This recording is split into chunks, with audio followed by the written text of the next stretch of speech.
Motivational classes చెప్పాడు. అందులో first మన మైండ్లో పాజిటివ్నెస్ పెంచుకోవాలి, నెగిటివ్నెస్ తగ్గించుకోవాలి. అంటే ఆమె ఇప్పుడు స్పీచ్ చెప్తే ఆమె అట్లా చెప్పింది ఇట్లా చెప్పింది అని అనకూడదు. ఆమె చెప్పింది కదా, మనం కూడా చెప్పాలని ప్రయత్నించాలి. నెక్స్ట్ మనం పొద్దున్నే లేచి ఒక 1 hour అయినా చదువుకోవాలి.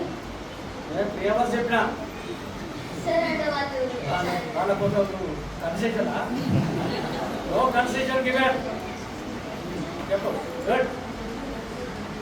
మనం 3 hours చదువుకొని మమ్మీకి హెల్ప్ చేయాలి. ఎందుకంటే మమ్మీ పొద్దున మొత్తం పనిచేస్తుంది కాబట్టి మనం ఒక 10 minutes హెల్ప్ చేసినా హ్యాపీగా ఫీల్ అవుతారు.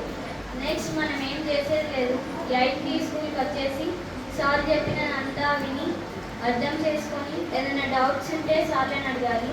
మనం ఏమి సెల్ఫిష్గా బిహేవ్ అయ్యి వాళ్ళు క్లెవర్స్ మనం అడగకూడదు, మనం చదవకూడదు అని ఏమనుకోవద్దు.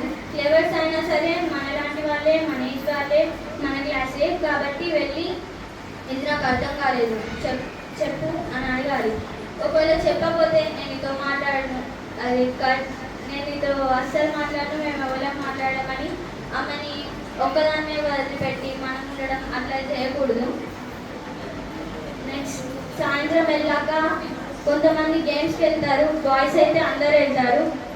మా తమ్ముడు ఎస్పెషల్లీ మా మదర్ అండ్ డాటర్ మీదకి సీరియస్ అవుతాడు వెళ్ళకు అని అంటే.